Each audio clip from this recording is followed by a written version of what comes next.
Hello, everyone. Welcome to FD Conversations. I'm Daphne Nicolopoulos, the editorial director for Florida Design. And today I have with me Sarah Zohar from Sarah Z Designs in Miami. And we're going to be talking about a gorgeous recent project she just did. It is a condo in Bal Harbour, and it's going to be featured in the next issue of Florida Design's Miami edition 17.1, which is on newsstands now. So welcome, Sarah. Thank you, Daphne. Thank you for having me. Oh, it's so good to see you. And I think the last time I saw you was when I did a little walkthrough of the space, which was so nice to be able to see it in person. And so many things struck me about this apartment. First of all, it's a huge space. I think about 8,700 square feet. Correct. Yes. Okay. And then I think you also mentioned that it was the combination of two apartments, but in the past they had been joined awkwardly, and then these clients wanted to do some different things, open up the space and whatnot. So tell me how you reconceived this layout. What was your thought process? I know you brought it down to the stud. So tell me where you got started. So basically, doing the initial walkthrough with the clients before they closed on the condo, they were my previous clients. I did their first condo in Sunny Isles, and they were looking at different spaces in Bal Harbour. And when we went to visit the space, I just saw the potential and I was amazed. Even though it was joined previously, the two condos were joined. They were very awkward the way they were joined. And when I walked in, I had this vision that it was just complete frontal ocean view. And I said, what an amazing concept if we just made it more of an open concept. And we really, took it to the bare stud. You saw, it was the bare slab ceiling. And it's like 10-foot ceilings. So I try to have everything reconstructed as far as all the plumbing pipes and all the sprinkler systems. And we reconfigured everything so we can kind of expand on the ceiling height. So when you walked into the apartment, you just had that height. You didn't feel like you were in a condo, you were in a house. And we managed to really create this amazing space. And of course, all you see is oceans from every angle. So that was an easy inspiration because I wanted to pull the exterior into the interior of the apartment. And as you saw, it worked out amazing. The clients were really, really happy with the outcome. No, that's true. Because we also spoke with them when in the course of doing this story, and they seemed just so thrilled. So no, I mean, I've walked through a lot of projects. I think what really struck me about this one is the level of detail. I mean, everywhere you look, there's visual interest. And I think some of that is due to the extraordinary variety of materials you use. I think there were exotic woods and unusual tiles, leather, suede, even that one wall in the dining room that's made out of agate geodes. I was wondering if you could give us a little bit of insight into your choices. Sure. So I basically named the project Elements when we created the story. And it was amazing because these clients had so much trust in me that they basically gave me creative carte blanche, which made my design process really come to life in my vision. So I got very inspired, as I usually do, by nature, and I love science and I love nature. So in the Elements design, I kind of wanted to incorporate anything natural. So when it came to the geode wall, it just reminded me like the different colors of the blue and the grays and the browns was a play on the ocean and the sand. And then in the foyer, when you walk into the apartment, we had this wall that kind of was that I designed from a crystal slab, and we kind of designed it in a water jet, like it cracked kind of like a great fault line. And I had this gold bubbling wall covering in metal come to life with lighting. And that was like a great fault line due to, let's say, an earthquake. So I had a lot of play on inspirations from science. The client also loved science, but she also loved the touch of glam, where I always believe it's like a woman wearing diamonds. Your apartment needs some sort of diamonds, and that's where we have a play of lighting. Or different crystals, which I pulled in modern crystals, like rock crystal, which I pulled in the pendants or the chandelier over the kitchen, or the rock crystal, hand blown glass in the dining room. So there was a lot of different play, and I love different textures. So when you walked into the apartment, you kind of had this long hallway, and I said, wow, what am I going to do with this extensive like hallway? It's so long. I don't want it to appear like a hallway. So we used this really beautiful oak, and we created these modern columns.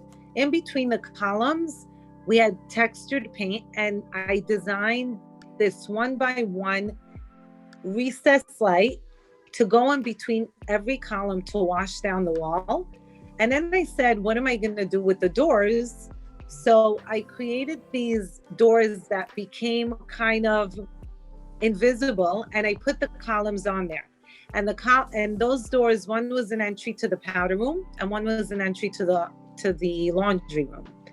And so you didn't know, when you're walking into the apartment, you didn't know that there were two other rooms that existed through that hallway. And at the end of the hallway, I put a beautiful Philip Jeffries wall covering with like gold, and it was the natural wall coverings. And we did the Viso pebble pendant that kind of made it like a live art form. And it looked like just like a glowing, wall of pebbles. It really came out magnificent. So I think all the textures came to play. And it was really, really, I'm very detail oriented. I'm also OCD. So I was walking around and making sure that everything was kind of like perfect. But, as in every project, this was a little easier because the client was amazing in like going with my vision. My whole heart, it's a passion. So I went into the project. And I think that at the end, when you see your vision come to life, it's really, truly amazing. It really is. Oh no, it's true. And just to go back to that hallway, because I really remember seeing it, and it seemed like there were, sort of secret doors. I mean, there's no way you could tell, but there's a door, and I think they play a game when somebody wants to go to the powder room and can't even figure it out. It's true. But you did an awesome job with that, and Thank I you. just think it's really innovative thinking with hiding maybe a room that is a service room, or this length of hallway that seems to be kind of bland and repetitive. And so you did a lot of this kind of innovative elements throughout the house.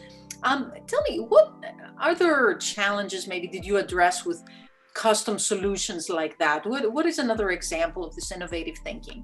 In the master suite, what we did was we raised the entire master closet and the master bathroom, so we can kind of relocate the shower and the tub, because we were very limited in what we can do. So in order to expand the space and utilize every inch of the space properly, we raised the entire master closet suite along with the bathroom. And that really allowed us for achieving a larger master bathroom and a master closet. And then in the other bathrooms also, we kind of built, the little step ups under the tubs to redirect plumbing. But we found a lot of innovative solutions. We also have the sprinkler system company that works with the building to come in and relocate all the sprinklers, because that was, we had to do that in order to achieve the larger height ceilings and the ceiling designs that I wanted to incorporate into the unit. Also, a lot of the the slabs were larger than the service elevator height. So we had to work closely with ThyssenKrupp, which was the elevator company, and just have them bring it on top of the elevator roof. So we had to work with them, and that was additional cost to the client. So when I say the client was so amazing and like listening and really trying to help me achieve my vision, they were willing to go the extra mile so I can incur those extra costs to the elevator company or to the fire sprinkler company to allow me to kind of achieve my design vision. Yeah, that's amazing. That to have such carte blanche, I think, is really rare. So I think it's really special when you can have that kind of the freedom to realize your vision. Then you can just kind of go all out. Right. I think the technology in this apartment is off the charts as well. I remember, even looking in the back in the server rooms and whatnot. Can you talk a little bit about that, about all the technology that went into it? So the technology was amazing. It was done by my husband's company, which is the Aventura Home Theater. And really it was thought out, from the concept of planning the entire design. We knew that the client is very familiar with the Crestron home system. He wanted complete Crestron automation. We did all the shades and the window treatments, Crestron automated, all the music, all the sound systems. The TVs came down. Some of the TVs came down from the ceiling, like in the master bedroom, because we did not want to block the view. So we created these mounts in the ceiling design where the TV just flipped down from the ceiling. But technology was super important. We had all these pads, these keypads on the wall that the client can control, even to the temperature of the condo from Chicago where they're at. And it really, really, it was a team effort because we had endless amounts of meetings between the Crestron, our own people and engineers, lighting engineers, the glass and glazing people who installed the new windows, the window treatment people, and us all coordinating exactly where the cuts of the shades were going to be, falling in line with the mullions of the new sliders. Everything was designed and everybody was in sync. So when it came the time to installing, it really made life much easier because we had all the proper outlets where they needed to be. We had all the ceiling heights dropped exactly to cover the mullions or the channels of the drapes, so they didn't appear. Everything was designed so at the end, even the millwork was built enough to be taken away from the windows or the sliders to kind of allow us as a pocket for the drapes to slide inward in the bedrooms. It was all coordinated, and it took people often say the designer, but it's not. I might be the face, but it's the team of people. Really, to get to that kind of level of design, you have so many, and it's hours and hours of meetings, but there's teams and teams of people that make your vision come to life. Oh, absolutely. Yeah. And you don't achieve, I think, something like this with only one person. There's Right. also an amazing home theater, I believe, in this house that literally looks like a little movie theater, a movie theater in miniature. That must be a bit of a technological challenge as well. Oh yes, that was amazing. We had to go with complete blackouts and all, and it took us a while to find the exact blackouts, textures, and everything to incorporate into the design with the side channels. And then we went with these beautiful LETs, drapery panels that had kind of foam in the back and a beautiful finish in the front to kind of absorb the sound, because it did serve as a theater room and an office, but the sound was unbelievable. When those drapes went down and it was complete blackouts, the picture quality and the sound quality was really second to none. I didn't want to leave the room. I have to say. It's literally like being in the movies. It's so great. It really is. And also even your, true. like your materials that you chose, aside from the curtains, even the walls and the fabrics. I mean, everything about it just felt so luxurious. We wrapped those columns and the walls in suede fabric because we needed an absorbing sound factor. And we did the rugs. We also put like a wall covering, a silk wall covering in the ceiling, because every little layer really helps with sound absorption. And that went through my husband's department.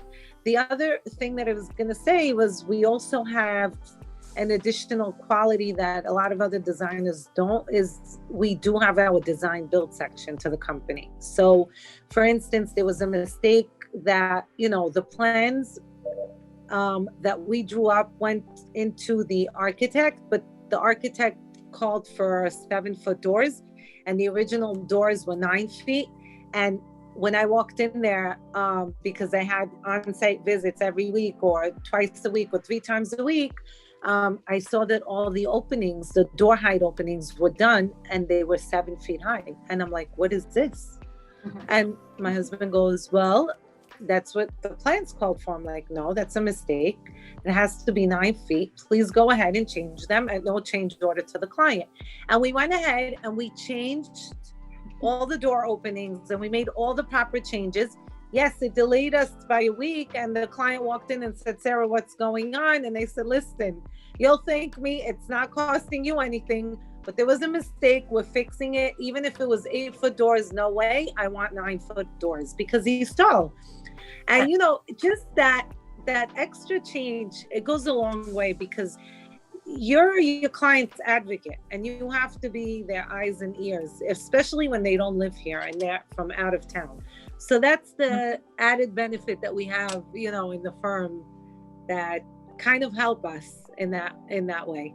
Yeah, no, that's great. And a decision like that too, going with a 9-foot door versus a 7-foot door, maybe the clients would, not have realized the difference, but you always know that it's the difference between the ordinary and the extraordinary, and it right. can literally be a difference of 1 foot on the height, but it's that little difference that makes it special. So yeah, you have to obviously correct. make sure it's correct. That's great. So to me, this entire project, because it is so detailed, it just seems like such a feat. But I know some aspects were more challenging than others. Can you say, if you can boil it down to one, what was your one biggest challenge here? The dining room chandelier was a major challenge because it was 700 pounds. Oh, wow. So I was like kind of freaking out because they said, wow, oh my God, that could collapse my entire ceiling. So when we planned it with the architect and the engineers, we called for heavy gauge metal, and it was kind of like a tic-tac-toe slab that would be reinforced into the concrete slab. And then we would kind of work our ceiling designs around that heavy gauge metal. But I was still scared because the metal is heavy and then the chandelier is heavy. So we did a lot of testing. And then once the ceiling was up and passed our engineer's inspection, we had 3 or 4 guys that were 230 pounds, between 200 and 230 pounds, hanging on the ceiling, swinging back and forth, just to make sure that it could sustain the chandelier's weight. I just got a visual of that, Sarah. Thank you. That's so funny. But I said I got to sleep well at night, because it's a big responsibility. You're taking a big responsibility. So, no, of course. And you don't want a chandelier to land in your soup. Yeah, no way. So I think that was one of my biggest challenges. Other than that, really, the windows were a big challenge because we weren't sure how we're going to get in the new sliders. And then it took the building to over a month to approve the color to match the the actual Azure glass. It was special glass that came out of California. But other than that, I think, it was really a team effort that everybody was in sync. And, we had people there from morning till like the end of day, project manage on site, never leaving, constant. If I was in another job, they would FaceTime, but, we were constantly there. And we were constantly FaceTiming the clients. The clients maybe came out for 10 site visits throughout the whole project. Wow. That's incredible. Yeah. Like I said, what a feat. That's incredible. But I guess, Yes, it was. the proof is also in the final product, and I think you can see just by, by touring this house, certainly in the photos that we've been showing the readers, you can see that it's truly something special. So thank you. So Sarah, really appreciate you joining us today. I think it's been a fun conversation, certainly very illuminating. I had no idea some of those things. So thank you for my pleasure. Thank you for having me. Thank you for having me. Yes, and at least you got some insight about what goes on behind the design, the finished design product. Exactly. I never knew you could just hang from the ceiling and just the ceiling weight. That's great. It's funny. We do what we have. Thank you again. Thank you. All right. Daphne. Thank you, Sarah. All right. This is Daphne Nicolopoulos for FD Conversations. Thank you all for joining us, and we'll see you next time.